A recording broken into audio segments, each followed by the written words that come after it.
House घेर्ने हो, लिबरलजीहरूको party घेर्ने हो, प्रचण्डको घर घेर्ने हो र यसको उत्तर खोज्ने हो। अमेरिका यहाँ छैन आकर्षित। यो अमेरिकाले गरे होइन। यो 4 चिठी जो अर्थ मन्त्रालयबाट गएका थिए ती चिठी हेर्नुपर्छ भन्दा पहिला त्यहाँ कसको सही छ।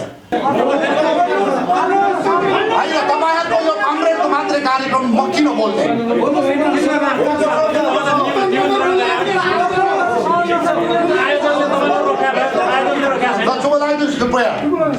यो एमसीसी नेपालको राष्ट्रिय हितका निम्ति बनेको बनाइदिएको भन्ने कुरा झुझु गरिरहेका छन्। तिनीहरूले 100% झुट बोलेर नेपाली जनतालाई बेवकुफ बनाउन खोजिरहेका छन् भन्ने मात्रै। म अलि स्ट्रेटली नै भने मेरै पार्टीको नेताले पनि यसलाई समर्थन गरे भने म तेजतुरै भन्ने छु। यो एमसीसी अहिलेकै हालतमा यो पास गर्यो भने नेपालको लागि घाती छ, छिमेकीको लागि घाती छ, हाम्रो लागि घाती छ। मैले भने यतिखेर अमेरिकाले आफ्नो सेकेन्ड माइन्ड र थर्ड माइन्ड पठाएर एमसीसीमा जुन कुराको लागि पठाइएको छ यो अमेरिकाले बन्दुक पठाएर गरेको धक्कु जस्तो हुनेछ। अमेरिकाको लागि यो एउटा ठुलो काउन्टर प्रोडक्टिभ छ। युनाइटेड स्टेट्स अफ अमेरिका नेपालको लागि राजदूत, अमेरिकन राजदूत याद गर्नुहोस् तपाईले यो मान्छे बोलाएर हामी जस्तो गरिब देशलाई एउटा घाँटी अट्याकको अर्थ लाग्ने छ संसारभरि। भोलि उनले तिब्बतीहरूलाई चाहिँ भड्काउन चाहिँ उनले प्रयास पहिलेदेखि गरिरहेको छ र यही बसेर चाहिँ त्यो काम बढी गर्न सक्छ। र तिब्बत चौथो कुरा के हो भने अहिले पनि उहाँ भारतको धर्मशालामा चाहिँ तिब्बतको चाहिँ दलाई लामाको चाहिँ प्रवासनको सरकार त्यहाँ अहिले पनि कायमै छ। अब अँधेरोमा ढुङ्गा हान्ने र हावामा ज्यान फाल्ने कुरा छैन साथी हो। मर्यो भने त गरिबकै छोरो मर्छ जनयुद्धमा पनि यही हो। नेताको छोरो त बिरलै मर्यो जनयुद्धमा पनि, गरिबकै छोरो मर्छ त्यहाँ पनि। यो देशमा किन एमसीसी छिरो, किन भारत छिरो, किन चाइना छिरो, किन तपाईको युरोपियन छिरो?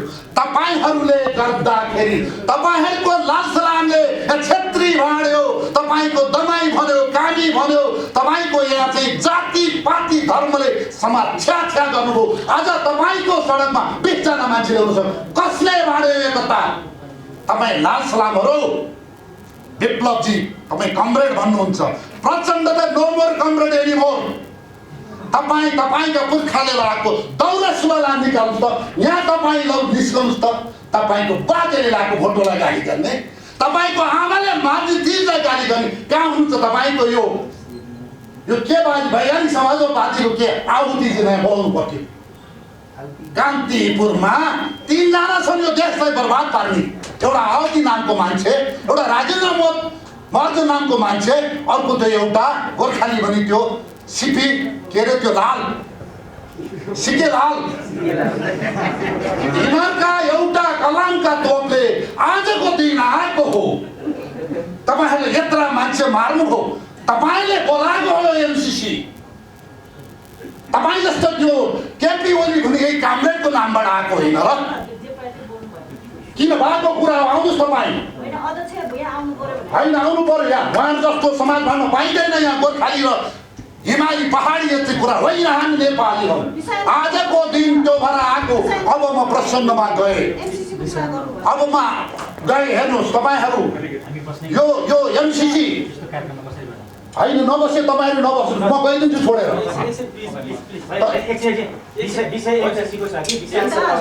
तपाईँ होइन म छोडिदिन्छु। तपाईँहरू कमरेडको तपाईँको नामबाट भएको हो मैले यो कार्यक्रम छोडिदिएँ। तपाईँहरूको कमिसमा तपाईँहरू नेता निस्किनु पर्दैन। तपाईँहरू चलाउनुहोस्, म गइदिएँ। मलाई नबोलाउनु होला। धन्यवाद।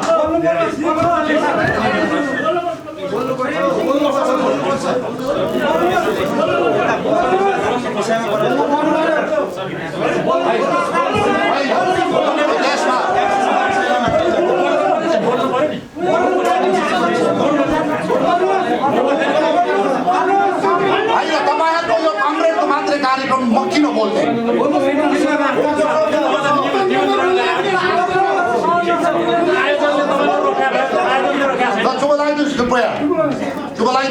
अब मैले भने एमसीसीमा मेरो समाज भाँडियो, त्यो भएर दुश्मन छिर्यो। अब मैले भने यो एमसीसी अब भारतले के जन्माएको छ देशमा? सरदार वल्लभ भाई पटेलको चाहिँ तपाईको आदर्श, जसले हिमालसम्म नेपालको सिमाना भन्छ। अमेरिकाले के रहेको देशमा? Bin Laden, Osama bin Laden जन्माए देशमा।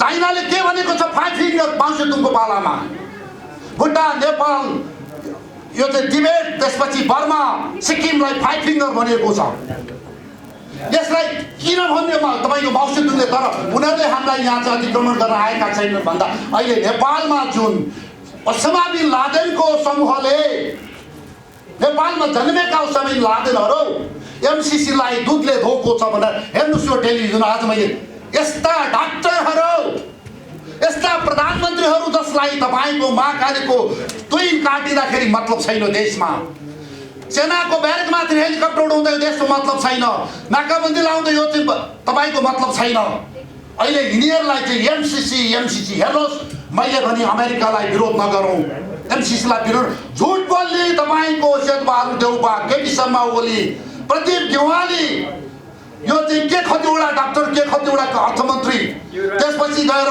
रामशरण मगध लगायतका यी कुपुत्रहरू तपाईँले एमसीसीमा सही कुरालाई सही भन्नुहोस् न गलत कुरालाई गलत भन्नुहोस् न हामीलाई किन ढाक्ने हामी त राजनीति गरेका छैनौँ नि भन्दाखेरि हेर्नुहोस् अहिले जुन घातको काम गरेका छ यी घातीहरू यी देशमाराहरू देशभित्रका Osama bin Laden देशभित्रका Sardar Vallabhbhai Patel यिनै हुन् र यिनीहरूलाई तपाईँको एक हिसाब गरेर कारबाही गर्नुपर्छ र यो एमसीसी अहिलेकै हालतमा यो पास गर्यो भने नेपालको लागि घाती छ छिमेकीको लागि घाती छ हाम्रो लागि घाती छ मैले भने यतिखेर अमेरिकाले आफ्नो सेकेन्ड माइन्ड र थर्ड माइन्ड पठाएर एमसीसीमा जुन कुराको लागि पठाइएको छ यो अमेरिकाले बन्दुक पठाएर गरेको धक्कु जस्तो हुनेछ अमेरिकाको लागि यो एउटा ठुलो काउन्टर प्रोडक्टिभ छ युनाइटेड स्टेट्स अफ अमेरिका नेपालको लागि राजदूत अमेरिकन राजदूत याद गर्नुहोस्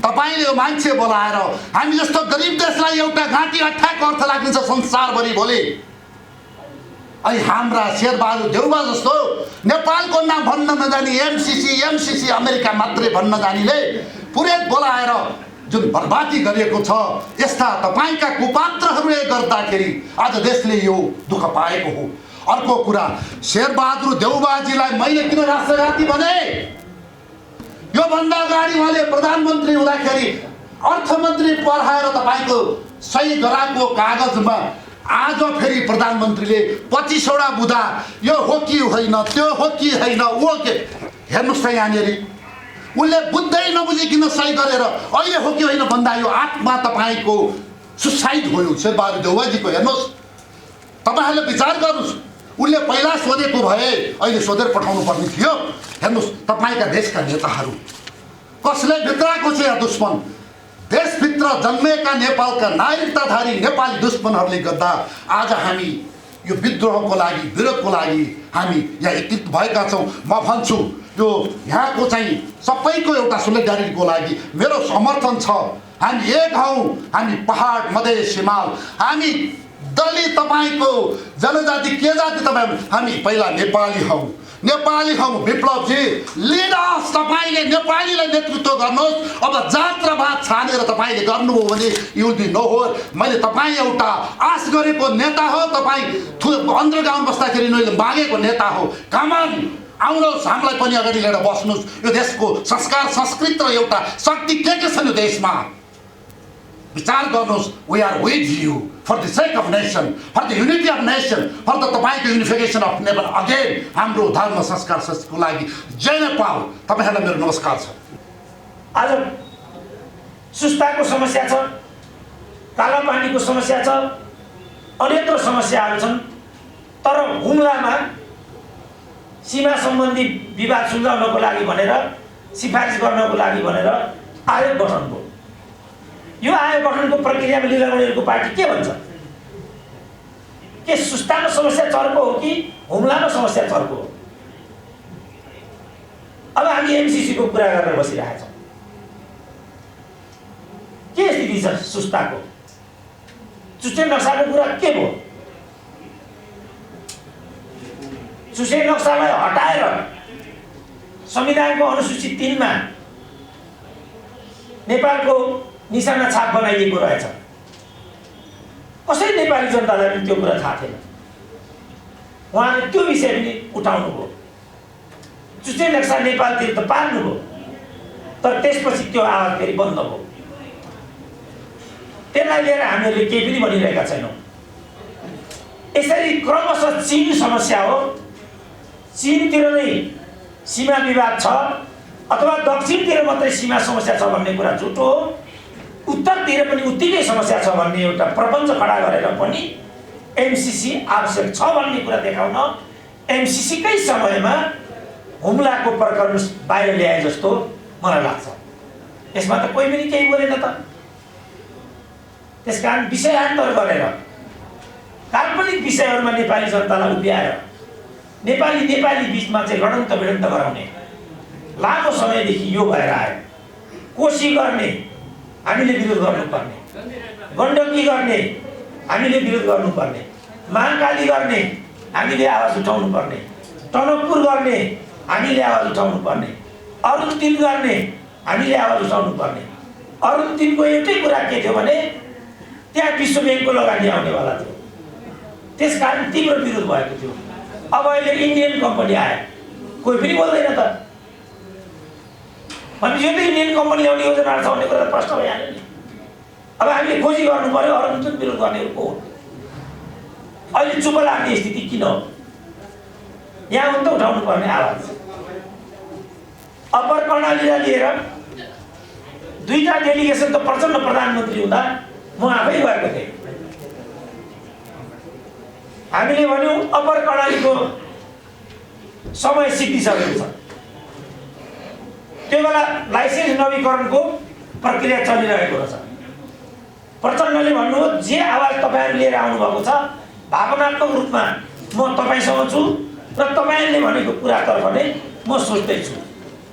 तर प्यारलमा जिएमआरसँग अर्को बैठकमा कुरा चलिरहेको रहेछ। हामी बाहिर आयौँ, बेलुकाको रेडियो नेपालले त फेरि जिएमआरको कम्पनी अप्पर कर्णालीको लागि समय थप हुने हो भन्ने समाचारमा बाहिर आउँछ त। जिएमआर कम्पनीले अप्पर कर्णालीको प्रोजेक्ट कहिले पनि पुरा गर्दैन, महाकाली सन्धि पनि कहिले पनि पुरा हुँदैन, किनभने इन्डियाको नेपालमा होल्ड गर्ने पोलिसी छ। नदी नाला होल्ड गरेर राख्ने, त्यहाँ अन्य कसैलाई आउन नदिने, निरन्तर रूपमा बनाउनु पर्यो भने आफू बनाउने, आफू बनाउन सकेन भने नित्य महाकालीको पानी त बगिरहेको छ, त्यो पानी एकतर्फी खोक गरिरहने। आज 20 वर्ष लागेन महाकाली भएको, खै त महाकालीको कुरा। त्यसको लागि आयोग गठन गर्नु पर्दैन? किन महाकाली विलम्ब गरेको? त्यतातिर त छैन त कोही पनि। त्यसकारण यो नेपाली जनतालाई लडाउने खेल हो। हामीले लड्ने होइन, हाउस घेर्ने हो, लीलावतीजीहरूको पार्टी घेर्ने हो, प्रचण्डको घर घेर्ने हो र यसको उत्तर खोज्ने हो। अमेरिका यहाँ छैन आकर्षित, यो अमेरिकाले गरे होइन। यो 4 चिठी जो अर्थ मन्त्रालयबाट गएका थिए ती चिठी हेर्नुपर्छ भन्दा पहिला त्यहाँ कसको सही छ, के भनेर मागिएको छ त्यो बेला। हाँस्दैन अमेरिका हामीलाई देखेर यो बेकुब रहेछ भनेर। त्यसकारण अब हामीहरूले पनि आफूलाई अलिकति परिपक्व बनाउनुपर्छ। नेताहरू मात्रै बाठा भयो भन्ने कुरालाई अब हामीले मान्नु हुँदैन। नेताहरूको कारण लोकतन्त्र आयो, त्यो कुरा सत्य हो, तर उनीहरू सँगसँगै हामी पनि बाठा भएका छौँ, यो पनि सत्य हो। अब हामी पनि लाटा छैन। यो कोडबाट हामीले आफूलाई प्रशिक्षित गर्नुपर्छ र जनताका आवाजहरू उठाउनुपर्छ। अब अँधेरोमा ढुङ्गा हान्ने र हावामा ज्यान फाल्ने कुरा छैन साथी हो। मर्यो भने त गरिबकै छोरो मर्छ, युद्धमा पनि यही हो। नेताको छोरो त बिरलै मर्यो युद्धमा पनि, गरिबकै छोरो मर्छ त्यहाँ पनि, फेरि पनि त्यही हुन्छ। त्यस कारणले ज्यान पनि बचाउने हो, देश पनि बचाउने हो, तर फटालाई चाहिँ नङ्ग्याउने हो। यो आजको केन्द्रीय विषय र आजको नेतृत्व नै समस्याको जड हो। हामीले फटाहरूलाई चिन्नुपर्छ। यी फटाहरूले गर्दा आज हाम्रो देशको अवस्था यो भयो। कहिले क्रान्तिको नाममा, कहिले जनआन्दोलनको नाममा, कहिले मधेस आन्दोलनको नाममा, कहिले के नाममा, तर नेपाली जनताहरू मात्रै ठगिए। त्यसकारण यी ठगहरूलाई अब नङ्ग्याउनुपर्छ। हामी ठगिनु हुँदैन, यो देशलाई सुरक्षित राख्नुपर्छ र यो देश सिध्याउनेहरूलाई बबन्डर खडा गरेर यो देश सिध्याउने पनि प्रपञ्च हुन सक्छ। विचार गर्नु होला, सिक्किम त्यसरी नै सिद्धिएको थियो। चारतिर लोकतन्त्र भनियो, लोकतन्त्र त आयो तर देश रहेन। हामी कहाँ त्यो कथा दोहोरियो भने लोकतन्त्र रहला तर देश रहने छैन। देशलाई उच्च प्राथमिकता दिनुपर्छ। लोकतन्त्रको सँगसँगै देशलाई पनि कसरी बचाउन सकिने हो त्यतातिर हामी चनाको भएर लाग्नुपर्छ। एमसीसी एउटा पाठ हो, यसलाई हामीले राम्रोसँग पढ्नुपर्छ अनि मात्रै हामीले यसको बारेमा बोल्नुपर्छ।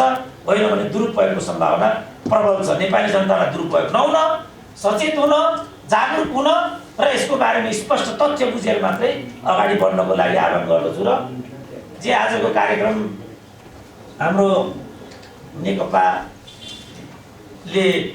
राखेको छ र हामीलाई पनि सम्झेको छ, किनभने आफ्ना चट्टाबट्टा बोलाएर भाषण गराउने हो। हाम्रो देशमा त आफ्नो भाषण ठोक्ने हो, जुर्को उठेर हिँड्ने हो, त्यो हो नेपाली भनेको त। अथवा 1.5 घन्टा ढिलो आउने लीलामणिजी जस्तो त्यो हो चलन चाहिँ। त्यो नगरौँ, गम्भीर छलफल गरौँ, जवाफदेही हुन पनि सिकौँ। धन्यवाद। आजभन्दा करिब 4 वर्ष अगाडि चाहिँ यो हस्ताक्षर भएको थियो र त्यतिखेर चाहिँ हस्ताक्षरकर्ता चाहिँ त्यतिखेरका अर्थमन्त्री थिए, जो अहिले सरकारका प्रवक्ता पनि छन् र चाहिँ यो सरकारका चाहिँ कानुन मन्त्री पनि छन्। उनीहरूले चाहिँ हस्ताक्षर गरेर आएका थिए। त्यसपछि यो एमसीसीको बारेमा थोरै चर्चा हुन थाल्यो, तर पहिला एमसीसीको बारेमा धेरै जानकारी नभएको हुनाले यसको धेरै विरोधहरू पनि भइरहेको थिएन। तर पछिल्लो चरणमा आएर एमसीसीका विविध पक्षको विषयमा चाहिँ जब अध्ययन भयो नेपालमा, त्यसपछि यो राष्ट्रघाती रहेछ भन्ने कुराहरू थाहा भयो र नेपालमा यसको विरोध हुन थाल्यो र हामीले नै विरोध गर्न थालेको पनि झन्डै 2 वर्ष भइसक्यो। र अहिले चाहिँ यो एमसीसीको बारेमा चासो पहिलेको भन्दा अझ बढी यस कारणले पनि भएको छ कि अब एमसीसी परियोजना खारिज हुन्छ कि भनेर आशा गरिरहेका मानिसहरूलाई अब झन् एउटा ठुलो झट्का भएको छ। किनभने यो 4 वर्ष पुरा हुने बेलामा चाहिँ यो एमसीसीका चाहिँ पदाधिकारीहरूको 2 जना पदाधिकारीहरू, अब यो लस्करमा अरू पनि होलान्, तर 2 जनाको नाम चाहिँ सार्वजनिक गरिएको छ। एमसीसीको चाहिँ उपाध्यक्ष र सहउपाध्यक्षको भ्रमण हुँदैछ र यो 29 गते 4 वर्ष पुग्ने भएको हुनाले 4 वर्षभन्दा अगाडि नै चाहिँ यो सदनले चाहिँ अनुमोदन गरिसक्छ भन्ने चर्चा व्यापक भइरहेको हुनाले यसबारेमा चासो अहिले धेरै नै बढेर गएको छ। र अब यो सम्भावना, अब चाहिँ यो अनुमोदन गर्ने चाहिँ सम्भावना या भनौँ या यसलाई खतरा भनौँ, त्यो खतरा चाहिँ अहिले बढ्दै गएको छ। र अब यो एमसीसीको बारेमा भनिरहँदा यसको त एउटा लामो एउटा ठुलो पुस्तकै छ, जो चाहिँ अमेरिकाको चाहिँ उनीहरूको चाहिँ डिफेन्स मिनिस्ट्रीले निकालेको एउटा डकुमेन्ट छ। त्यो डकुमेन्ट एउटा लामो डकुमेन्ट छ र त्यो बारेमा चाहिँ अब धेरै चर्चा गर्न एउटा सानो उसमा त्यो सम्भव पनि छैन। मभन्दा पछाडि पनि वक्ताहरू हुनुहुन्छ, उहाँले राख्नुहुन्छ होला। म यति भन्न चाहन्छु कि यो एमसीसी नेपालमा लागू गर्नुको पछाडिको 2टा उद्देश्य।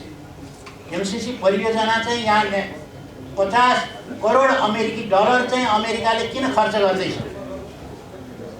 त्यसको के उद्देश्य छ भन्दाखेरि त्यसलाई चाहिँ दुईटा विषयमा यसलाई केन्द्रित गर्न सकिन्छ। एउटा त्यसको मुख्य उद्देश्य चाहिँ के हो भने अमेरिकाको इन्डो पेसिफिक स्ट्राटेजी, हिन्द प्रशान्त रणनीति अन्तर्गत चाहिँ चीनलाई घेरामा हाल्ने।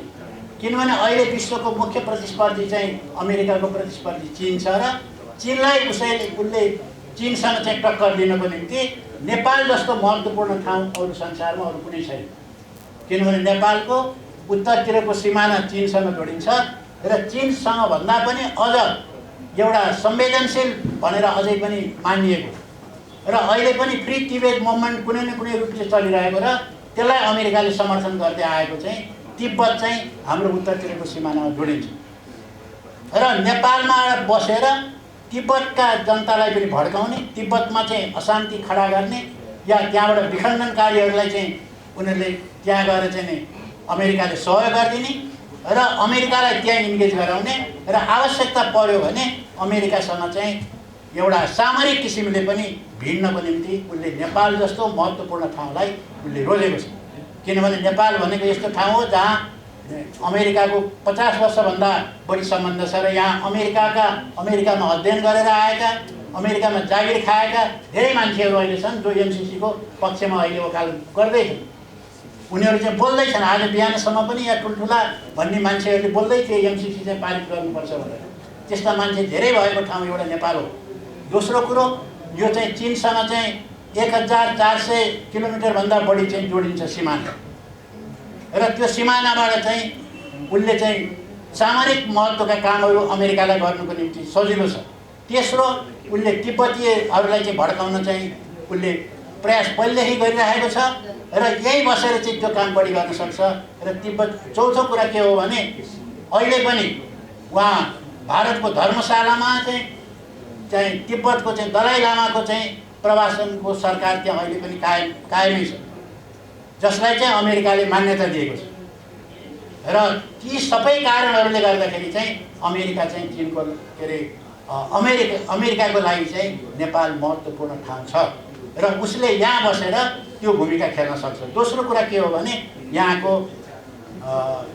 बहुमूल्य चाहिँ खानीहरू, खनिज पदार्थहरू र प्राकृतिक स्रोतहरू।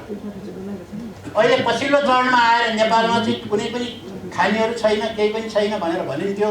तर अहिले आएर के भनिँदैछ भने अहिले नेपालमा युरेनियमका खानीहरू छन् भनेर भनिराखेको छ। युरेनियम भनेको संसारको सबभन्दा महँगो चाहिने चिज हो र त्यो चाहिँ असाध्यै संवेदनशील, खास गरेर परमाणु बमहरू बनाउनको निम्ति त्यो अनिवार्य छ, त्यो नभई हुँदैन। त्यसकारण चाहिँ युरेनियमका चाहिँ खानीहरू छन् भनेपछि अमेरिका त्यसमा चाहिँ र्याल काटेको छ। यहाँ यसको साथसाथै अब हामी जलस्रोतमा त धनी छौँ भन्ने कुरो त थाहै छ। जलस्रोत लगायत यहाँका बहुमूल्य यहाँका खनिजहरूलाई चाहिँ लुटेर लैजाने अनि यही अखाडा बनाएर अनि चाइनासँग लड्ने, यो दुईटा प्रयोजनको निम्ति चाहिँ उसले एमसिसीबाट यहाँ प्रवेश गर्न खोजेको छ। एउटा प्रश्न उठ्ने गरेको छ, यदि अमेरिकाले चाह्यो भने एमसिसी किन चाहियो? ऊ त्यसै पनि आउन सक्छ। कुरा हो, त्यो कुरा पनि सत्य नै हो, किनभने अब इराकमा जानलाई त कुनै एमसिसी गरेकै थिएन। इराकमा उसले एउटा परिकल्पना गर्यो, त्यहाँ नगई नहुने भइसकेपछि उसले एउटा चिज आफैले चाहिँ कल्पना गर्यो र जर्ज बुशले के भन्यो भने यो इराकको चाहिँ राष्ट्रपति त्यतिखेर राष्ट्रपति सद्दाम हुसेन, उसले चाहिँ नि वेपन्स अफ मास डिस्ट्रक्सन चाहिँ यहाँ तयार पारेको छ, विनाशकारी हतियार छ। अब त्यो हतियारहरू चाहिँ त्यहाँबाट खोज्नु पर्यो, त्यो हतियारबाट चाहिँ मुक्त गराउनु पर्यो भन्ने न्यू बनायो।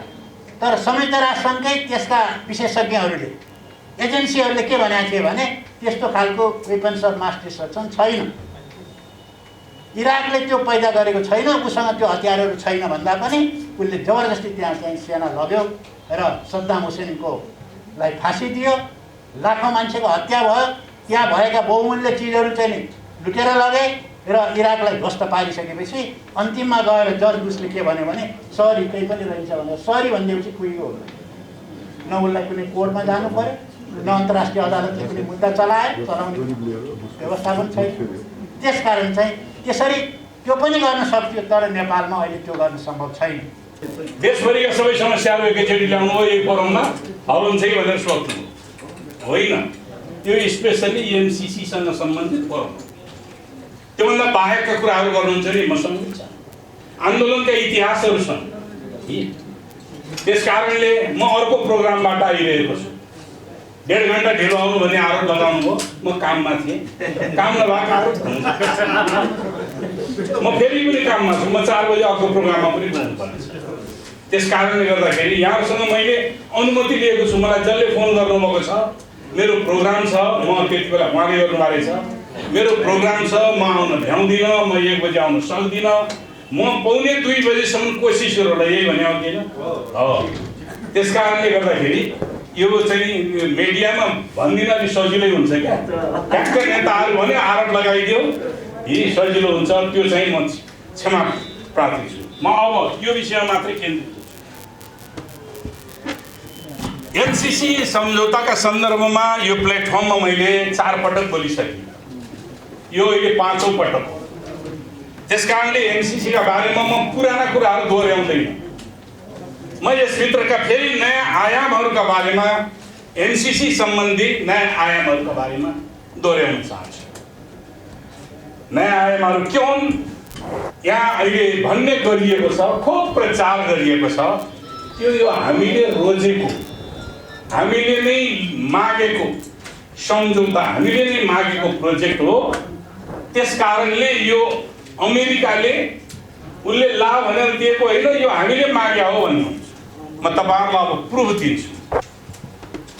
म अरू धेरै कुराहरू गर्ने भन्दा पनि डाक्टर साहब यो पनि हेर्नु होला, म डाक्टर साहबलाई देखाउँछु।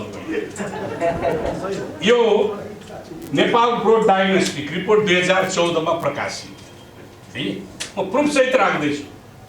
यसको 2011 बाट अनुसन्धान यसबारेमा अध्ययन सुरु भएको छ। 2011 बाट यो 2014 मा प्रकाशित रिपोर्ट। यसका यो चाहिँ फाइनान्स मिनिस्ट्री, यसको लियाजो मिनिस्ट्री, फाइनान्स मिनिस्ट्रीले कोअर्डिनेटिङ मात्रै गर्नु। यसको निम्ति छुट्याइएका एक्सपर्टहरू विज्ञहरू को हुन् भन्दाखेरि यसको सरकारको तर्फबाट मधु मरासिनी भन्नेले समन्वय गर्नुभएको छ। यसमा टिम मेम्बरमा चिरञ्जीवी नेपाल, श्रीराम पौडेल, मिनबहादुर श्रेष्ठ, पुष्पलाल साक्य, सुरवीर पौडेल, देवराज अधिकारी, भवानी ढुङ्गाना, हेमन्त दवाडी, दिनेशराज पन्त, हरिशंकर भट्टराई यसको नेपाल सरकारले बनाएका टिमका मेम्बरहरू।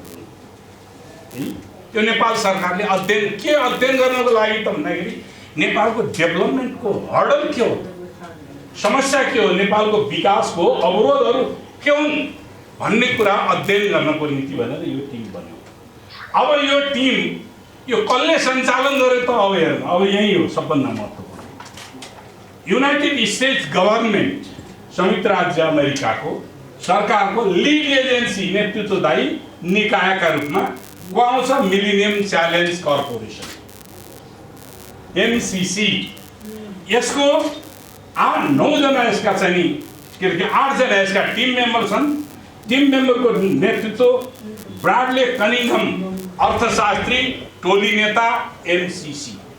यसमा USAID र MCC का टोली सदस्यहरू छन्। 8 जना टोली सदस्यहरूले यो अनुसन्धान गरेका छन्। अब यसले निकालेको निष्कर्ष, यसले के निकाल्यो, निष्कर्ष निकाल्यो भन्दाखेरि नेपालको डेभलपमेन्टको हर्डल के हुन् त भन्दाखेरि फाइन्डिङ गर्छ। राजनीतिक अस्थिरता, अस्थिर सरकार, नीति कार्यान्वयनमा अनिश्चितता, श्रम नियमन ऐनमा जडता, कानुनी जटिलता, खराब सडक, महँगो ढुगानी, विद्युत आपूर्ति कमजोर, पोर सप्लाई र सबैभन्दा महत्त्वपूर्ण कुरो के भने भ्रष्टाचार। यसले निकालेको फाइन्डिङ। यो फाइन्डिङमा म सहमत छु, तर यो सेलेक्सन, प्रोजेक्ट सेलेक्सन कसरी हो त यो फाइन्डिङ दिँदै सँगसँगै यो प्रोजेक्ट सेलेक्सन गर्नका निम्ति थ्रेसहोल्ड भनेर दिएको छ। थ्रेसहोल्ड 20 वटा जति त्यसका बुँदाहरू छन् थ्रेसहोल्ड। अब त्यो थ्रेसहोल्डमा यी कुराहरू यो कुरा भएपछि मात्रै बल्ल अगाडि बढ्ने हो अनुदान दिने अमेरिकी नीति भन्छ। अमेरिकी नीति, अब त्यो अमेरिकी नीतिमा यो थ्रेसहोल्डका कतिवटा कुरा भयो त नारी रेयरली एन्ड पोरली 8 वटा बुँदा मात्रै पुरा लाग्छ। प्रिन्सिपलले के रहेछ त भन्दाखेरि 2/3 थ्रेसहोल्डका 2/3 पूर्वाधारहरू पुरा भएमा मात्रै बल्ल अनुदान दिने नेगोसिएसन गर्न सकिने व्यवस्था रहेछ। उनीहरूको प्रिन्सिपल त्यो देखियो, अहिले अध्ययन गर्दै जाँदाखेरि त्यो देखियो। त्यस कारणले गर्दाखेरि यो हाम्रो भन्छ नि हामीले छानबिन गरेर ल्याएको हाम्रै हो भन्ने कुरा 100% झुट हो, 100% झुट हो। यो अमेरिकाले अगाडि सारेको नीति अन्तर्गत ल्याएको एउटा स्ट्रेटेजिकली रणनैतिक रूपले अगाडि सारेको प्रोग्राम। यो अनुदान रणनीति किन, के कारणले रणनैतिक रूपले अगाडि सार्यो त? अब यहाँ छ अमेरिका र MCC र इन्डो पेसिफिक, हामीलाई जानकारी छ इन्डो पेसिफिक स्ट्राटेजी। त्यो इन्डो पेसिफिक स्ट्राटेजीको रिलेसन के हो? इन्डो पेसिफिक स्ट्राटेजी कहिले? सन् 2017 मा इन्डो पेसिफिक ट्रम्पको पालामा IPS इन्डो पेसिफिक स्ट्राटेजी भनेर निर्माण भएको। योभन्दा अगाडि 1960 देखि यस क्षेत्रमा अथवा समाजवाद र पुँजीवादको बीचको अन्तर्विरोधको बीचबाट आएका केही अन्तर्राष्ट्रिय संरचनाहरू छन्। एसिया पेसिफिक इकोनोमिक कोअपरेसन जस्ता संस्थाहरू, आसियान जस्ता संस्थाहरू, 1967 मा निर्माण भएका आसियान जस्ता संस्थाहरू, थुप्रै यस्ता संस्थाहरू बनेका छन्। अन्तर्राष्ट्रिय रूपमा अमेरिकाको राष्ट्रिय सुरक्षा रणनीति प्रधान नबनिकन त्यति बेला के गरियो त भने अमेरिकाले विश्वव्यापी रूपमा विभिन्न ढङ्गले सहायता प्रदान गर्ने। त्यसमा उनीहरूको पहिलो प्राथमिकता के देखिन्छ त भन्दाखेरि विश्वमा आफ्नो प्रभुत्व कायम गर्न, कहिलेकाहीँ क्रिस्चियनाइजेसन क्रिस्चियनाइजेसनको माध्यमबाट पनि, कहिले पोलिटिकल एलायन्स निर्माण गरेर विश्वमा ध्रुवीकरण गर्ने प्रक्रियामा अमेरिकाले काम गरेको छ। सन् 2001 मा ट्विन टावरको घटना पछाडि एमसिसी को अवधारणा 2002 मा मेक्सिको अन्तर्राष्ट्रिय स्तरको ब्याङ्कर्सहरूको बैठकमा जर्ज डब्ल्यू बुश जुनियरले यो अवधारणा अगाडि राखे। त्यो अवधारणा राख्ने बेलामा के भएको छ भने संयुक्त राष्ट्र सङ्घले धनी देशहरूले गरिब देशहरूलाई आफ्नो बजेटको 0.7% बजेट अनुदानका निम्ति उनीहरूको इन्फ्रास्ट्रक्चर डेभलपमेन्ट गर्नको निम्ति छुट्याउनु पर्छ भनिएकोमा त्यहाँ अमेरिकाले 0.3% छुट्याउने कमिटमेन्ट गरेको छ। त्यो कमिटमेन्टको साथसाथै यो थ्रेसहोल्ड राखेर मात्र दिने कुराहरू गरेको छ। सिचुएसन 2017 मा अनि त्यसपछि 2003 को डिसेम्बरमा एमसिसी एक्ट पास भएको। 2003 को डिसेम्बरमा एमसिसी एक्ट सिनेटले पास गरेर 2004 को जनवरीबाट यो अपरेसनमा आएको छ। एमसिसीले सहायता दिन थालेको 2005 बाट मेडागास्कर र हन्डुरासमा पहिलो पटक उसले चाहिँ मेडागास्कर र हन्डुरासमा उसले पहिलो पटक अनुदान दिएको छ। र अहिले मेडागास्करको स्थिति लगभग संसारभरि अहिले 12वटा राष्ट्रहरूले अमेरिकाले दिएको यो सहायता सम्बन्धमा त्यहाँ चाहिँ धेरै प्रकारका विद्रोह भए, जनताका विरोध भए, तीहरू क्यान्सल भइसकेका छन्। मैले यहाँसँग राख्न खोजिरहेको अहिलेको कुरा के हो भने अहिले हिजो बेलुका रामशरणजीको अन्तर्वार्ता पनि हेरेँ मैले। सँगसँगै हाम्रो सुरेन्द्र डाक्टर साहबको पनि हेरेँ। डाक्टर साहबको चाहिँ नि प्राइम टिभीमा थियो, अस्ति हो क्या अरे सायद। अनि मैले अघि भने उहाँले चाहिँ नि एनसिसी गरिसकेका छन्, कार्यान्वयन भइसकेको छ, यसको चाहिँ नि तपाईँ समर्थन कि विरोध भन्दाखेरि मैले विरोध र समर्थन गर्नुपर्ने कुनै पनि जरुरी छैन, आवश्यकता छैन भनेर उहाँले भन्नुभयो। यत्रो देश पोलराइज भएको बेलामा एउटा विद्वान मित्रले यो चाहिँ नि न्युट्रल कुरा गर्ने है, यसलाई अन्यथा नमान्नु होला, मैले यस्तो कुरालाई हिजडा कुरा भन्ने गरेको छु। सरी है, आइएम सरी। कसको कडा हो मलाई थाहा छैन, म कडा नरम जान्ने म आफ्नो स्टेट बोल्ने मान्छे हो। स्टेट बोल्ने मान्छे मैले नङले चिमड्दैन त्यो कडा छ कि गरम नरम छ भनेर।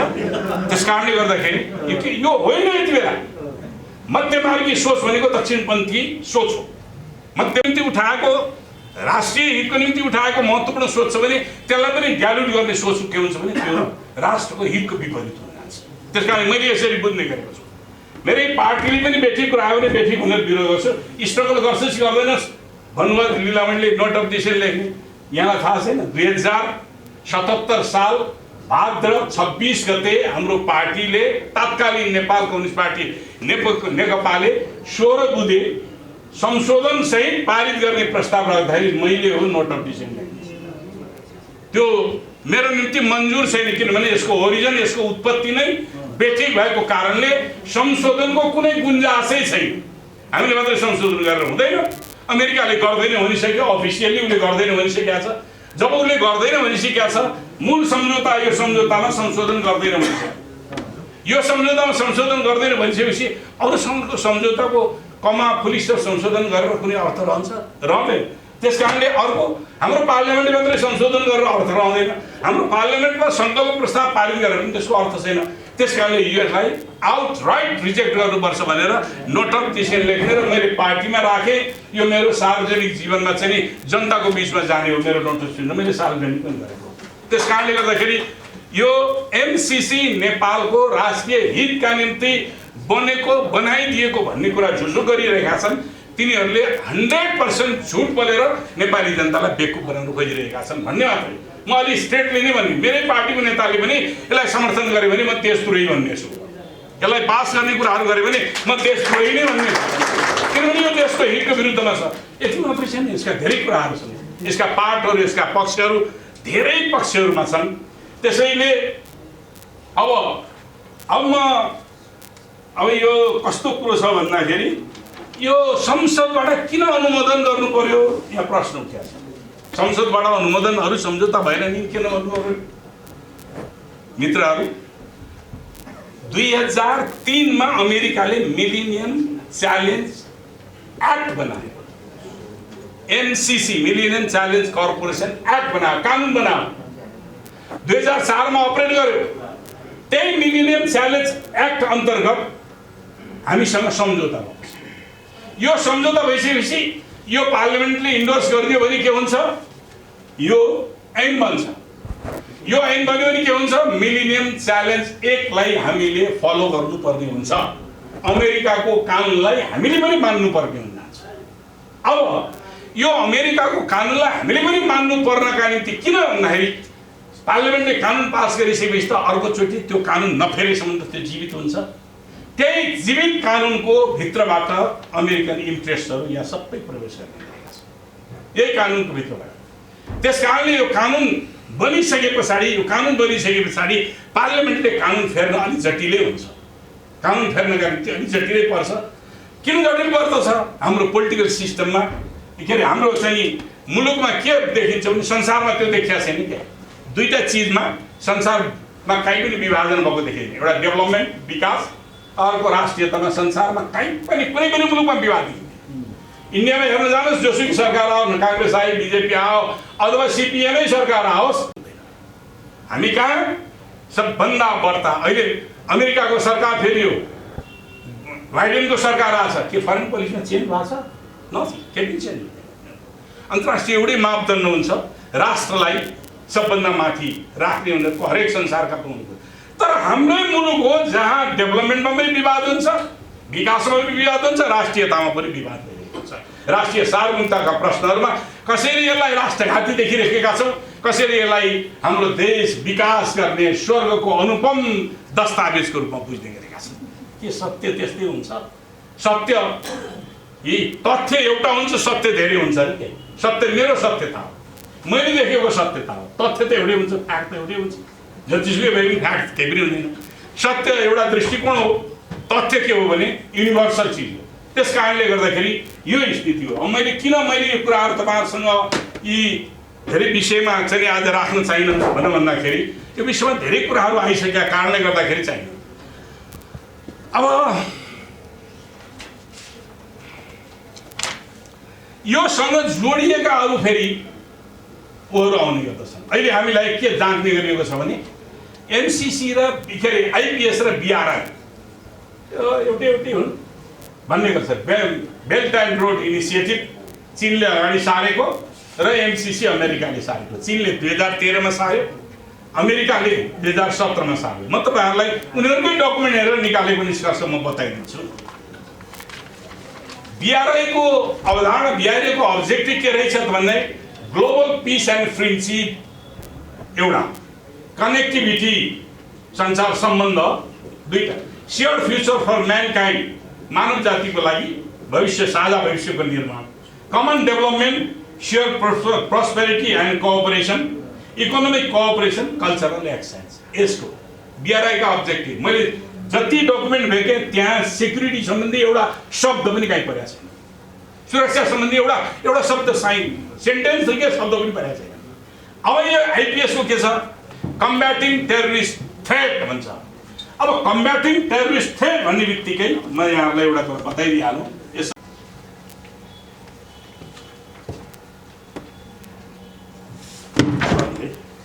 यो डकुमेन्ट पेन्टागनले निकालेको डकुमेन्ट हो। यो Indo Pacific strategy, Indo Pacific चाहिँ स्ट्रेटेजी रिपोर्ट हो। 2019 मा जुन 1 मा निकालिएको रिपोर्ट हो। यसमा के भन्छ भन्दाखेरि ग्लोबल पोलिटिक्सको सम्बन्धमा यसले एक दुईटा कुराहरू बडा रमाइला कुराहरू गरेको छ। People's Republic China is a revisionist country, उसको अहिले सबभन्दा द्वन्द्व उसँग भइरहेको छ। People's Republic China is a revisionist country. अब अर्को भन्छ Russia is a revitalize malign actor. है, मैले अङ्ग्रेजीको अनुवाद त गरिदिनु पर्दैन नि, पत्रकारहरू विज्ञ हुन्छ है। यो पुनरुत्थानवादी दुष्ट शक्ति भनेर चाहिँ नि भनिरहेको छ है। अब अर्को ठाउँ भन्छ उत्तर कोरिया, नर्थ कोरिया। नर्थ कोरियालाई के भन्छ भने रक स्टेट, दुष्ट बदमास राज्य भनेर चाहिँ उसले चाहिँ नि भन्ने। अब मैले यो किन उठाएँ भन्नु भन्दाखेरि यो यसरी जोडिएको। अब अमेरिकाले यो भन्छ एमसीसी को सम्झौतामा के उल्लेख छ, म त्यही कुराहरू यहाँहरूलाई राखेर मात्रै म भन्नुपर्छ। एमसीसी को सम्झौतामा के छ भन्नुहुन्छ भने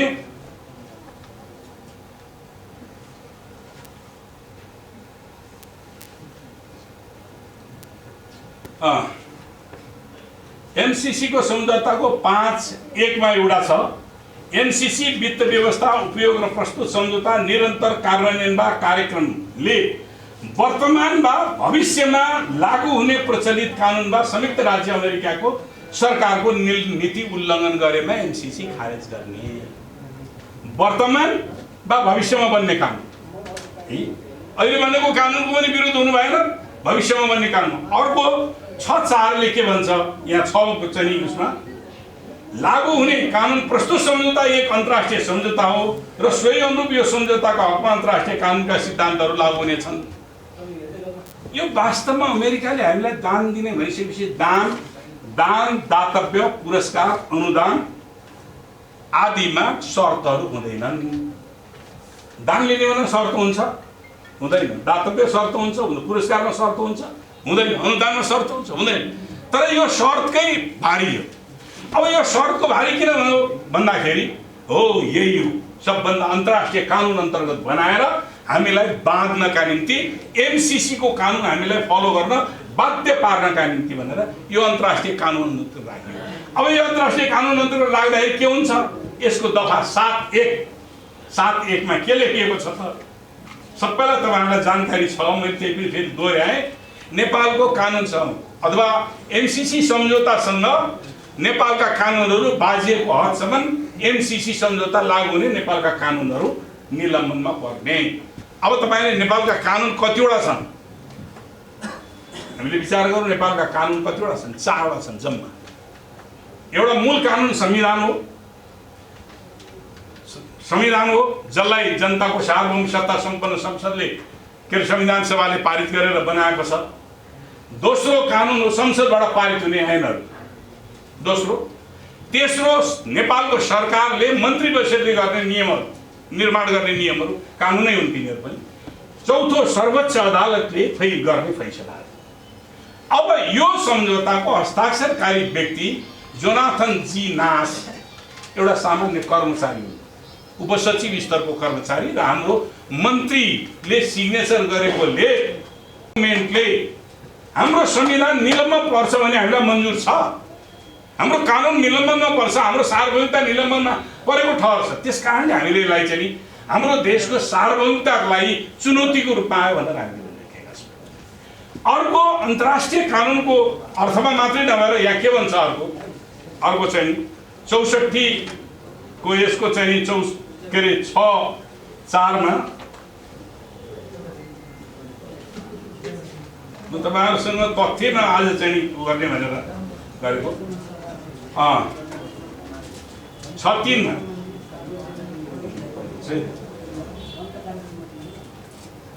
अर्को यो के भन्छ, के अरे 6(3) ख मा हो, 6(2) ख मा पर्छ है, 6(2) ख 6(3) कार्यक्रमका सम्बन्धमा प्रस्तुत सम्झौता र अन्य कुनै सम्झौतामा बाजिएमा परस्पर असंगत भएमा प्रस्तुत सम्झौता अमान्य, प्रस्तुत सम्झौता लागू हुने।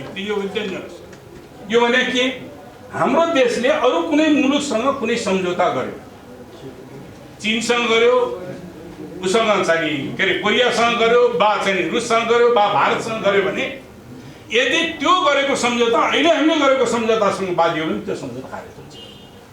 यसको यही कार्यक्रमका सम्बन्धमा प्रस्तुत सम्झौता र अन्य कुनै सम्झौता बाजिएमा बा परस्पर असङ्गत भएमा प्रस्तुत सम्झौता लागू हुने यो सम्झौता लागू हुने। हामीहरू हाम्रो स्वतन्त्र देशले अरू कुनै मुलुकसँग हामीले गर्ने सम्झौता लागू हुने किन? अमेरिका र अहिले एउटा उदाहरण दिन्छु म। अमेरिका र के अरे इरानको बिचमा दुश्मनीपूर्ण सम्बन्ध छ। अमेरिका र भारतसँग के अरे अमेरिका र भारतको मैत्रीपूर्ण सम्बन्ध छ, भारत र इरानको मैत्रीपूर्ण सम्बन्ध छ। त्यो मात्र नभएर हाम्रै उदाहरण हेरौँ, अमेरिका र चीनको प्रतिद्वन्द्विता छ। हामीले चीनसँग सम्झौता गर्न पाउने कि नपाउने? जो हाम्रो इन्ट्रेस्टमा छ अमेरिकाको कानुनको विपरीत हुन्छ, एमसिसी कानुनको विपरीत हुन्छ, तर हामीले गर्न पाउने कि नपाउने भन्नु भन्दाखेरि यो सम्झौताले के भन्छ? नपाउने भन्नुहुन्छ। यसले नपाउने हाम्रो सार्वभौमिकतामाथि यसले खण्डित गर्यो। मैले आज यहाँसँग अलिकति बेग्लै ढङ्गले यसका केही तथ्यहरूसँग जोडिएर मात्रै मैले कुरा गर्न खोजिरहेको छु। त्यसैले हाम्रा अनि यो चाहिँ जो पुनरुत्थानवादी दुष्ट संशोधनवादी बदमास राज्य भनेको छ त्यो त उसका दुश्मन राज्यहरू भए। त्यो दुश्मन राज्यहरूसँग नेपालको त कुनै दुश्मनी छैन। नेपालको दुश्मनी नभएको राज्यसँग हामीले सम्झौता गरेर हाम्रो व्यापार, हाम्रो लगानी, विस्तार आदि चिज गर्ने किन? जस्तो कोरिया, नर्थ कोरिया टनल टेक्नोलोजीमा सबभन्दा राम्रो मानिन्छ। टनल टेक्नोलोजीमा है नर्थ कोरियासँग हामीले टनल टेक्नोलोजीको उपयोग गर्न बारेमा हामीले चाहिँ सम्झौता गर्न पाउने कि नपाउने? नपाउने। अमेरिकाका कारणले हामीले हामी कहाँ बसेका व्यापारीहरूलाई नेपाल सरकारले निष्कासन गरेको छ। कोरियन व्यापारीहरूलाई निष्कासन, होटल चलाएर बसेका थिए तिनीहरूलाई निष्कासन गरेको छ। यो के हो भने अमेरिकाको कानुन हामीले मान्नुपर्ने बाध्यता हुँदैन हो। यी यस्ता प्रश्नहरू छन् जुन प्रश्नहरूले सम्झौताले हाम्रो सिधै हाम्रो सबरिनिटीमाथि च्यालेन्ज गरेको छ। अब अरू कुराहरू त यहाँ धेरै कुराहरू चाहिँ दफा दफामा जाँदा तपाईँहरूसँग अर्को पनि कुराहरू अगाडि सार्न चाहन्छु जुन कुरा आजसम्म भएको छैन। यो सोफा एग्रिमेन्ट बारेमा यहाँहरूले अवश्य पनि सुन्नुभयो होला। सोफा एग्रिमेन्टको स्टेटस अफ फोर्स एग्रिमेन्ट जुन मुलुकहरूमा एमसिसी सम्झौता भएको छ त्यो मुलुकहरूमा सोफा एग्रिमेन्टले फलो गरेको छ। अनि सोफा एग्रिमेन्टको कन्सेप्ट के हो भन्दाखेरि सुन्नुहोस्, it is an agreement between the host, उनीहरूको परिभाषा हो यो। It is an agreement between the host country and the foreign nation stationing military forces in that country as a part of comprehensive security arrangement.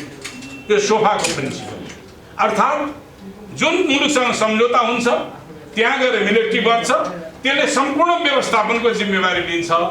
यो sofa agreement. अर्को म यहाँसँग पनि अर्को पनि कुरा गर्न चाहन्छु। अर्को पनि छ यो हाम्रा बीचमा हाम्रोबाट ल यो नेपाल र अमेरिकाका बीचमा केही समय अगाडि लगभग 2 वर्ष अगाडि एउटा समाचार सार्वजनिक भएको थियो। मैले त्यो कटिङ गरेर राखिरहेको छु। स्ट्रेटेजिक पार्टनरशिप एग्रिमेन्ट भनेर आएको छ। यो स्ट्रेटेजिक पार्टनरशिप एग्रिमेन्ट भनेको के हो? रणनैतिक साझेदारी। अब यो रणनीतिक साझेदारीलाई यसले पुष्टि गर्छ। यहाँ मसँग एउटा डकुमेन्ट छ, यही डकुमेन्ट हो। यसले रणनीतिक साझेदारीको के पुष्टि गर्छ भन्नुहुन्छ नि, हेर्नुहोस्। हामी कहाँ फसिरहेका छौँ र कहाँ फसाइँदैछ भन्ने कुराहरू हामीले विचार गरेनौँ भने मुलुकको राष्ट्रिय सार्वभौमिकता धरापमा पर्छ। ल अब यहाँ सुन्नुहोस्, यो यसैको रिपोर्टको पेज 36 हो। पेज 36 मा के उल्लेख गरेको छ भने आवर ग्रोइङ पार्टनरशिप भनेको अमेरिका र नेपालको आवर ग्रोइङ डिफेन्स पार्टनरशिप रहेछ। Our growing defence partnership can be seen the establishment of US Army Pacific Land Force talks in June 2018, our senior most military dialogue with Nepal. ल student के भन्नुहुन्छ? म चाहिँ अब जसले यो गर्यो यो सबै नपढिकन गरे भन्ने तपाईँको तर्क के के त नियतमा हो त्यो नियतमा त हाम्रो सुरेन्द्र केसी अब होइन सुरेन्द्रलाई त भनिदिनु नि त होइन सुरेन्द्रले मैले पत्रकारलाई चाहिएको त्यो हो के छ हुन्न मैले मजा गरिरहेको छु तपाईँ किन सागो यार त्यतिकै रिसाइदिनुहुन्छ हाम्रो साथी छ रिसाउँला ठिक छ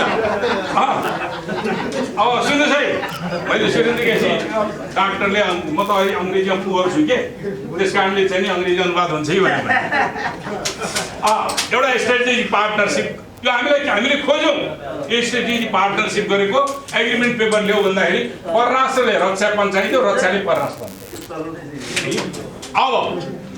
अब त्यस्तै गरिकन अक्सा भन्ने एग्रिमेन्ट हुन्छ अर्को acquisition and cross servicing agreement भन्छ क्या यो एग्रिमेन्ट भएपछि लजिस्टिकहरू जुन जुन मुलुकहरूको एलायन्स छ तिनीहरूमा लजिस्टिक ओसार पसार लजिस्टिकमा हात हतियार समेत पर्छ सेना पनि पर्छ सबै चिजहरू छ ओसार पसार गर्नका निम्ति सामरिक महत्त्वका देशहरूमा यो प्रकारको सम्झौता गर्ने गरिन्छ यो एउटा अब त्यस्तै गरिकन अब अमेरिकाले यो एग्रिमेन्ट गर्ने बेलामा चारवटा क्राइटेरिया बनाइदिएका छ एउटा क्राइटेरिया के गर्दछ भने एमसिसीले एउटा अमेरिकाको एलायन्स भएका मुलुकहरूलाई सहायता दिने जस्तो नाटो अहिले आउँदाखेरि अर्को क्वाड पनि छ क्वाड हुन त त्यो 2007 मा बनेको क्वाड्रिलेटरल चाहिँ सेक्युरिटी डायलग भन्ने छ त्यो चाहिँ 2007 मा बनेको निष्क्रिय थियो अहिले सक्रिय भएको छ अहिले सक्रिय भएर त्यो क्वाडले अस्ति भर्खर निर्णय गरेर आइपिएस का कन्ट्रीहरूलाई सक्रिय भएर चीन र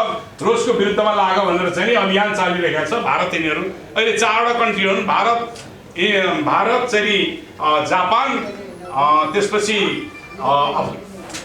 अस्ट्रेलिया भारत जापान अस्ट्रेलिया र अमेरिकाको बिचमा त्यो क्वाड भएको छ अब यसमा के गर्छ त भन्दाखेरि यो एग्रिमेन्ट गर्ने बेलामा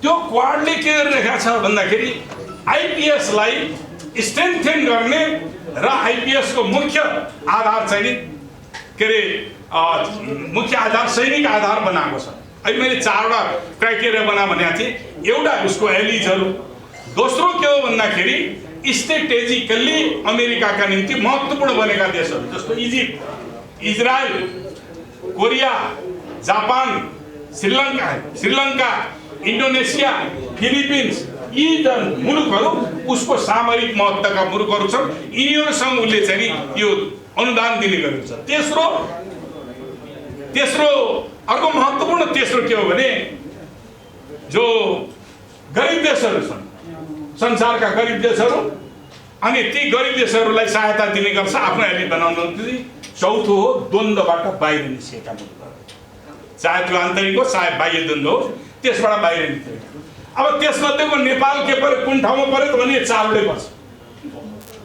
नेपाल सामरिक महत्त्वको देश पनि हो उत्तरमा चीन दक्षिणमा भारत हाम्रो लोकेसन स्ट्रेटेजिक लोकेसन छ नेपाल गरिब मुलुक पनि हो नेपाल द्वन्द्वबाट बाहिर निक्लिन थालेको मुलुक पनि हो नेपाल अन्तर्राष्ट्रिय स्तरमा अमेरिकाको गठबन्धनमा छिरेको मुलुक छिरेको केबाट छिर्यो इन्डो पेसिफिक स्ट्रेटेजीबाट छिर्यो हो यस कारणले उनीहरूले नेपालमा यो सहायता दिने मोडालिटी बनाइरहेका छन् त्यसैले यो सबै कुराहरूले के हो भने ग्लोबल पोलिटिक्सको गिनीपिग हामीलाई बनाउनका निम्ति यो अन्तर्राष्ट्रिय षड्यन्त्र भइरहेको छ यो अन्तर्राष्ट्रिय रूपमा अमेरिकाले ग्लोबल आफ्नो पोलिटिक्सको गिनीपिग बनाउनु अब यसको हिस्ट्रीमा जाउँ हिस्ट्रीको क्या त फेरि सुरेन्द्रजीलाई गर्नु पर्यो हिस्ट्रीको उहाँको चाहिँ पनि हो 2031 सालमा खम्पा विद्रोह भएको थियो हो विद्रोह तयारी थियो 31 सालमा चीनले त्यो खम्पा विद्रोहको मुस्ताङलाई बेस बनाएर विद्रोह गर्न थाले बेलामा चीनले के भन्यो भने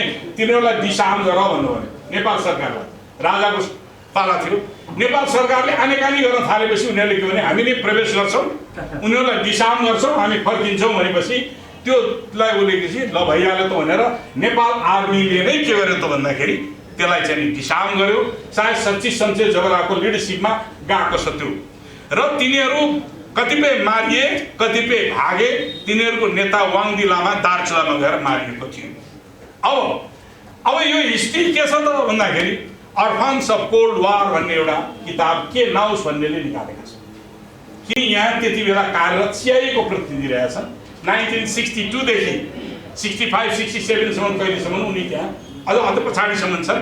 उनले एउटा चाहिँ त्यो किताबमा के अरे मुस्ताङ अपरेसन भन्ने एउटा च्याप्टर छ।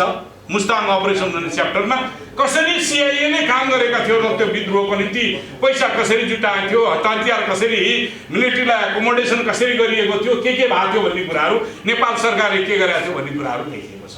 त्यस कारणले यो अहिले भन्ने गरिएको छैन यो त्यही सम्झौताले अमेरिकी सेना आउँछ, अमेरिकी सेना आउनुपर्छ। मैले एकचोटि पार्लियामेन्टमा यही पार्लियामेन्टमा भनेको थिएँ, नेपाली धरतीमा जन्मेको हो, रुने बेलामा पनि नेपाली आमा भनेर रुन्छ, अलि ठुलो भएपछि नेपाली खाना पनि खायो, नेपाली दौरा सुरुवाल पनि लगायो, नेपाली टोपी पनि लगायो, नेपाली भाषा पनि बोल्छ, तर दिल दिमाग विदेशी छ भनेर पार्लियामेन्टमा आज नेपालको राष्ट्रिय सार्वभौमिकतामा खण्डित हुने यस्ता सम्झौतालाई समर्थन गर्नेहरू त्यही दिमाग साम्राज्यवादी दिमागका मान्छेहरू बाहेक अरू कोही पनि हो। यो स्थिति आजको स्थिति हो। त्यसैले अब अहिले चाहिँ अमेरिका एमसीसी को उपाध्यक्ष आउँदैछ रे, पर्सि 9 तारिकमा कहिले आउने भन्ने छ। हो अनुदान दिएको हो, सम्झौता कुरा एकछिन छोडिदियो, 17 कुरा एकछिन छोडिदियो। अनुदान दिएको कुरो नेपालमा यत्रो विवाद भएपछि होइन, यहाँ त नेपालमा त्यो मान्दो रहन्छन् भनेर फर्किनु पर्ने नि। दर्जनौं पटक यो लिनुपर्छ भनेर दबाब किन दिन्छ, दर्जनौं पटक, एकपटक मात्र होइन, लिनुपर्छ। एमबेसीमा मन्त्री आउँछ त्यही दबाब दिन्छ, एमबेसी को चाहिँ कर्मचारीले त्यही दबाब दिन्छ, राजदूतले त्यही दबाब दिन्छ, एमसीसी का प्रतिनिधि आउँछ त्यही दबाब दिन्छ, सबैले त्यही दबाब दिन्छ। यो किन दबाब दिनुपर्ने त? यसैबाट बुझ्न सकिन्छ कि जो अनुदान छ हामीलाई स्वीकार्य छैन भनेर जनताको तहबाट एउटा इन्टेलेक्चुअल तहबाट भइरहेको छ, यसले हामीलाई हानि नोक्सानी पुर्याइरहेको छ, यसका स्वतहरूले हाम्रो चाहिँ राष्ट्रिय सार्वभौमिकतामा आँचाउने कुरा गरिरहेको छ भन्ने कुराहरू हामीले यतिका भन्दा भन्दै किन यसो गर्छ? अब दफावारको कुरा गर्नु, हामीले के गर्ने? उनीहरूले दिन खोजेका 2टा ट्रान्समिसन लाइन, त्यो ट्रान्समिसन लाइन लप्सेफेदीदेखि रातामाटीबाट मुङलिङबाट एउटा हाँगो हेटौडा, अर्को चाहिँ दमनीबाट पाल्पाको नुवाकोट डाँडा, बुटवलबाट बोर्डरबाट गोरखपुर 400 केबी हाम्रो जस्टिफिकेसन हुन सक्छ। यति बेला त्यो 400 केबी को एक्सपोर्ट बेस ट्रान्समिसन लाइन हाम्रो नेशनल ग्रिड पूर्व पश्चिम राजमार्गमा आधारित छ। 132 केबी को ग्रिड लगाएर 400 केबी बनाइदिन्छ। इन्डियासँग ट्रेडको निम्ति मुजफ्फरपुरबाट ढल्केबरसम्मको 400 केबी को ट्रान्समिसन लाइन बनिसकेको छ। अहिले हामीसँग उत्पादै बिजुली खेरको बढी भएको छ, उत्पादन भएको छैन। अर्को गण्डकी करिडोरको बिजुलीको पोटेन्सियलिटी कति हो? गण्डकी करिडोर यसले सर्भ गर्ने गण्डकी करिडोर, यो सम्झौतामा कति जनताले फाइदा उठाउँछन् भन्नुहुन्छ? 5 वर्ष पछाडि नेपालको जनसङ्ख्या, त्यो सम्झौता कार्यान्वयन भएको 5 वर्ष पछाडि नेपालको जनसङ्ख्या 3 करोड 15 लाख पुग्नेछ भनेर इस्टिमेट गरेको छ। अनि त्यसमध्ये कतिले बेनिफिट उठाउँछन् रे भन्दाखेरि 2 करोड 30 लाखले बेनिफिट उठाउँछ। नेपालको जनसङ्ख्या 3 करोड 15 लाख अनि 2 करोड गण्डकी कोरिडोरकाले त्यो उठाउने बेलामा अनि चाहिँ के अरे 2 करोड 30 लाखले कसरी बेनिफिट उठाउँछ? महाकालीसम्मको जनता, पूर्वको जनता यसरी डेटा इल्युजन गरेर नेपाली जनतालाई भ्रम दिने कामहरू पनि भइरहेको छ। अब म दफाको कुराहरूमा म एकदम संक्षिप्तमा राखिदिन चाहन्छु। दफा 2.8 ले कर मुक्त गरिदिएको छ, कर लाग्दैन त्यो प्रोजेक्टमा, कसैले पनि कर कहीँ उठाउँदैन। 3 सहयोगले बौद्धिक सम्पत्ति एमसीसी को हुने व्यवस्था गरिदिएको छ, त्यसबाट प्राप्त गर्ने ज्ञान एमसीसी को। 3.7 ले सक्कल प्रति त्यो प्रोजेक्टका त्यो काम गरेका सक्कल प्रति सबै कागजातहरूको सक्कल प्रति एमसीसी लाई बुझाउनु पर्ने नेपाल सरकारलाई। लेखा परीक्षण त्यहाँ नेपालको अटर्नी नेपालको चाहिँ नि उसले महालेखा परीक्षाले के अरे लेखा परीक्षण गर्न पाउँछ, तर त्यसलाई भ्यालिड हुँदैन। कसले गर्ने भन्दाखेरि अमेरिकाबाट स्वीकृत प्राप्त लेखा परीक्षकले मात्रै गरेकोलाई त्यो प्रोजेक्टले भ्यालिड गर्छ, नेपाल सरकारले गरेकोलाई भ्यालिड गर्दैन। त्यस्तै वित्तीय व्यवस्था अन्त्य गर्ने एउटा न्यू खोजेर 30 दिनभित्र वित्तीय व्यवस्था खर्च भयो, अरबौं रुपियाँ खर्च भयो, खर्च भइसके पछाडिको अरबौं रुपियाँ के हुने भयो त भन्दाखेरि एउटा न्यू खोजिदियो, यी हामीलाई चित्त बुझेन भनेर भनिदियो, लेखिदियो, फिर्ता हुन सक्छ। हाम्रो 13 करोड डलर ती डुब्छ। त्यस्तै गरिकन 5.1 खमा दायित्व अन्त निलम्बन गर्ने। अब यो बडा गजब छ। एमसीसी को स्वविवेकले मलाई मेरो विरुद्धमा अमेरिकाको विरुद्धमा भन्ने लाग्यो होला, अनुभूति भयो। त्यो अनुभूति भएको बारेमा मुद्दा लड्ने काहीँ पनि छैन, ट्रिब्युनलको व्यवस्था छैन काहीँ पनि। यसमा कुनै गएर विवाद गरेर विवाद समाधान गर्ने कुनै न्यायिक निकायको व्यवस्था छैन, राष्ट्रिय अन्तर्राष्ट्रिय कानुनको कुनै पनि व्यवस्था छैन सम्झौतामा। अब त्यसले उसले चाह्यो भने उनी कुनै पनि बेला फिर्ता गर्ने गर्दैन, उसले आफ्नोमा फिर्ता गर्ने होइन।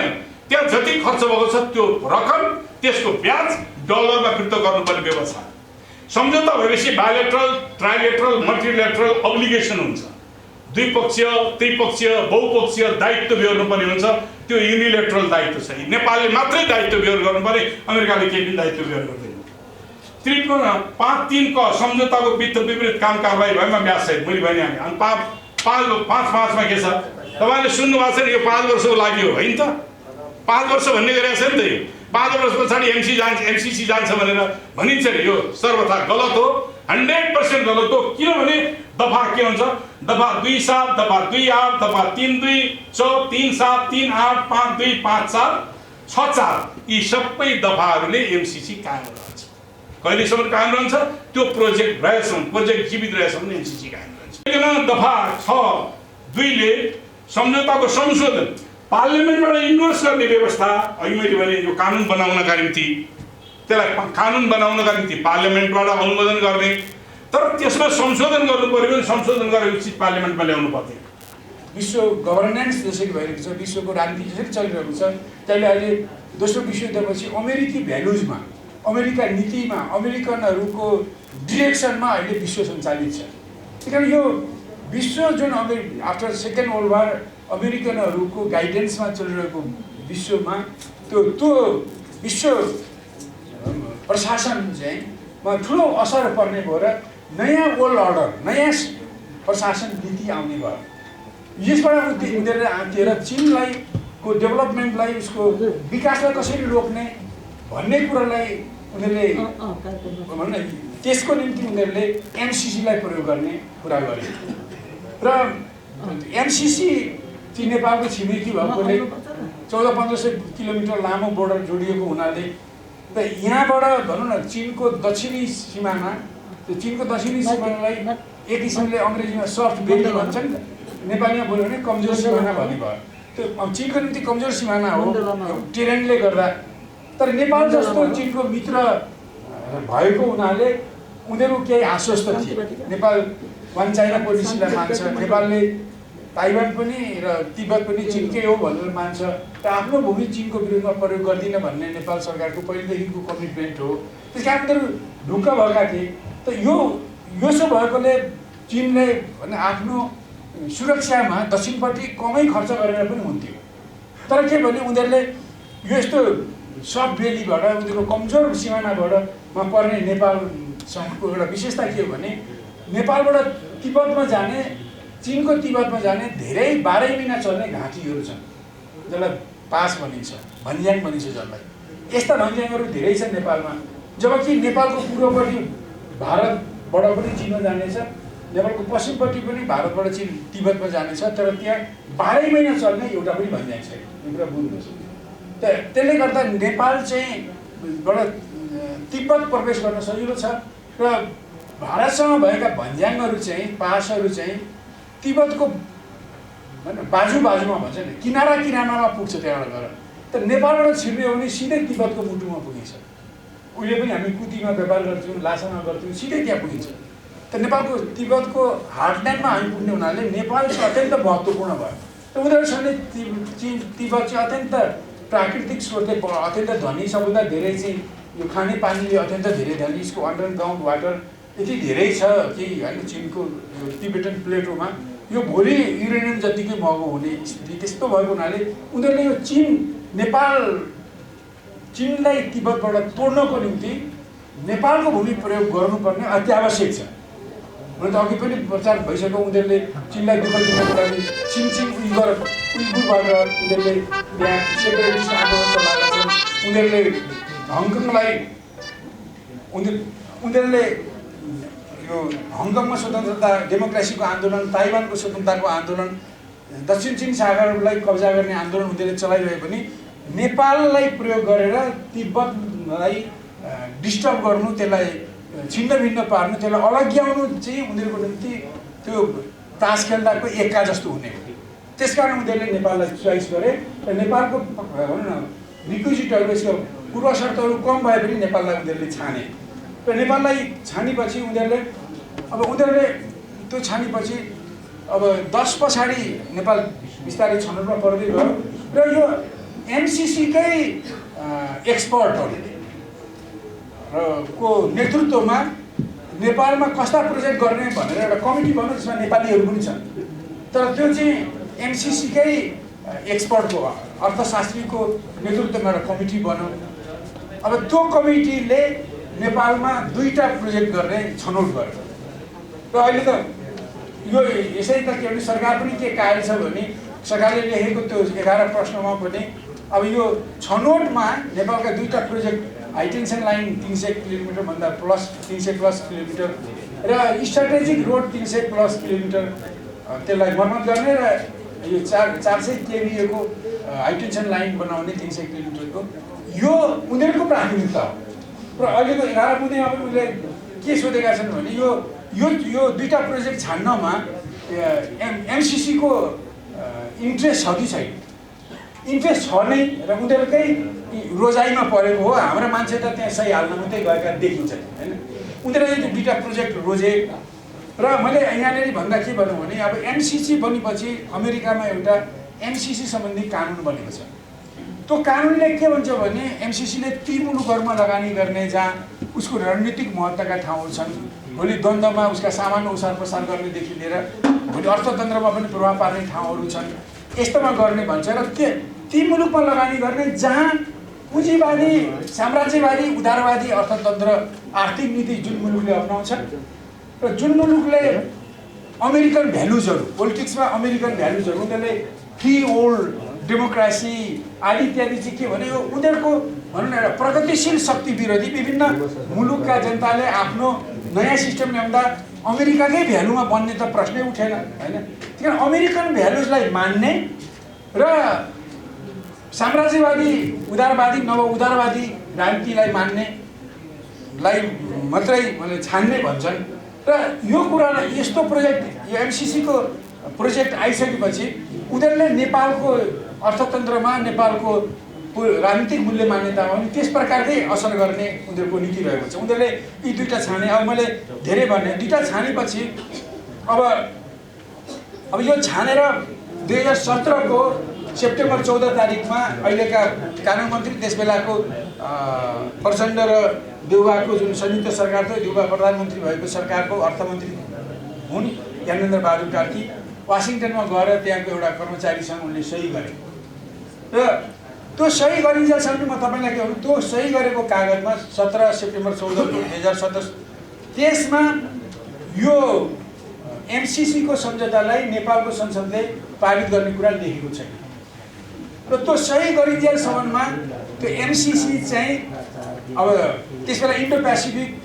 स्ट्राटेजीको औपचारिक घोषणा पनि भइसकेको थिएन त्यो अन्डर डिस्कसन थियो 2017 सम्ममा 18 देखि संयुक्त राज्य अमेरिकाले इन्डो पेसिफिक रणनीति भनेर औपचारिक ढङ्गले लियो त्यही कारण यो सही गरेपछि संयुक्त राज्य अमेरिकाले चाहिँ अब एमसिसीले संयुक्त राज्य अमेरिकाले भन्यो यो हिन्द प्रशान्त रणनीतिको अभिन्न अङ्ग हो भन्यो अघि हाम्रो